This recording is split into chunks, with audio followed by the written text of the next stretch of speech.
Chapter 9. Stone and Flowers. They continued making their way carefully down the slope. Dave kept placing torches down to light their way, and this time the light seemed to spread a lot further.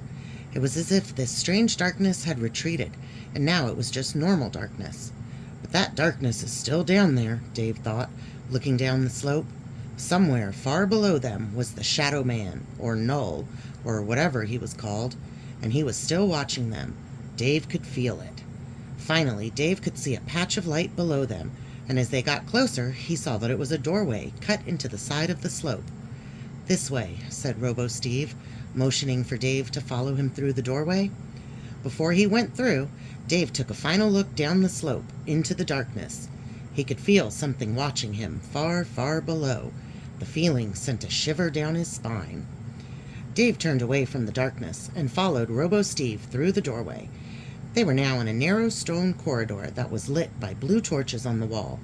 In the blue light, Robo-Steve reminded Dave of E4, the insane blue robot who had once been part of Robo-Steve's army. And thinking about that made Dave think about how far Robo-Steve had come.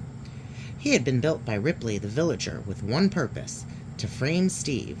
But then he had turned into a crazed killer robot who had tried to slay Dave and his friends in the Cool Dude Battle Royale, before escaping and trying to take over the world, before being reformed and joining Dave on his journey. Eventually, he had decided to stay behind in New Diamond City to help rebuild it after Herobrine's attack. And now he was dead. "When you leave here, I'm taking you with me," said Dave. "It's not fair that after all you went through, that your life should end so soon. I'm going to bring you back to life." Since the stone corridor was so narrow, Robo-Steve and Dave were walking in single file, so Dave couldn't see Robo-Steve's face. "That is very kind of you to say so," said Robo-Steve. "You have always been a good friend, Dave." Finally, they came out of the stone corridor and found themselves in another cave. There were patches of blue fire on the ground, lighting the cave up. "Which way do we go?" Dave asked. Robo-Steve closed his eyes, concentrating. "What are you doing?" Dave asked. "Shh," said Robo-Steve. "I'm listening." Dave tried to listen as well, but all he could hear was the sound of his own breathing. "This way, I think," said Robo-Steve finally. "I think I can hear flowers. It's very faint, though." "Wait," said Dave. "How can you hear flowers?" "Flowers breathe, just like most organisms," said Robo-Steve. "They take in vital nutrients from the air around them. Although, since they don't have lungs, the term breathe isn't entirely accurate. Respiration is what the process in plants is called." "I'll take your word on that," said Dave. "But why do you think Carl and Spidroth are near some flowers?" "You'll see when we get there," said Robo-Steve. "So if they're down here, are they dead too?" Dave asked. "Not yet," said Robo-Steve, "but if we don't get to them soon, they will be." They kept walking through the caves.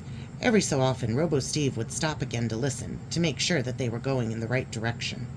Finally, Dave could see a yellow glow in the distance, which got stronger the further they went. Eventually, the cave passageway they were walking through ended, and they found themselves inside a huge cave with yellow walls. At first, Dave thought the walls were made from blocks of yellow wool, but then he realized that they were covered in flowers. Millions of yellow flowers. "Wow," said Dave. In the middle of the room was a gigantic tree, which was also covered in yellow flowers. "That will be where Carl and Spidroth are," said Robo-Steve, pointing at the yellow tree. "The tree will be transforming their souls into yellow flowers. When the process is finally complete, they will be flowers forever." "So all of these yellow flowers were once people?" said Dave in amazement, looking around the huge yellow cave. "I believe so," said Robo-Steve. "If I get out of here, remind me to never go near any moo blooms again," said Dave. "To be fair, I don't think all moo blooms can turn people into flowers," said Robo-Steve. "I think it's just that particular herd." The floor of the cave was covered in yellow flowers as well, so Dave and Robo-Steve had to trudge through them as they headed towards the tree. "How did you know about this place?" Dave asked Robo-Steve. "In fact, how did you know that Carl and Spidroth had got turned into flowers in the first place, and that I'd come down here?" "I can't explain, really," said Robo-Steve. "This whole place, this underworld, or whatever it is unreal, like a dream. I don't know exactly how I arrived here, or how long I've been here, or how I knew you were coming. For a logical mind like mine, it's quite a humbling experience. It shows that not everything in this world can be understood using rational thought and science. There are forces outside of our control, an understanding that our minds cannot even begin to comprehend." Dave didn't understand everything that Robo-Steve had said, but he got the gist of it. Not everything in the world could be explained. Dave had seen enough weird stuff to know that that was the case. "One thing I'm glad about is that now that I know there's somewhere we go when we die," said Dave. "Carl Spidroth and I went to an alternate dimension, and the Herobrine in that universe destroyed the entire world, killing everyone. I'm just glad all those people got to go get some sort of afterlife." "Destroyed the entire world?" said Robo-Steve. "In what way?" "He literally destroyed it all," said Dave. "The land, the sky, everything. There was nothing left but white." "I see," said Robo-Steve. "I'm sorry, Dave, but from the sound of it, it doesn't seem like there would be any sort of afterlife after that. This place, whatever it is connected to our world, the same way the Nether and the End are.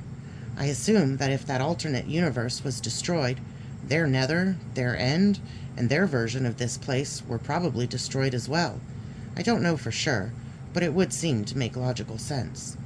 "Oh," said Dave. "That's disappointing." For a brief moment, Dave's guilt over the destruction of the mirror universe had been lessened, but now it was back, stronger than ever. "That's what our Herobrine wants to do as well," Dave told Robo-Steve. "He wants to destroy our universe and everything in it." "I know," said Robo-Steve, "but I also know that you will stop him, Dave." "How do you know that?" Dave asked.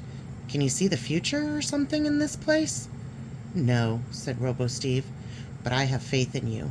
I have faith in you, Alex, Carl, and Porkins to stop Herobrine.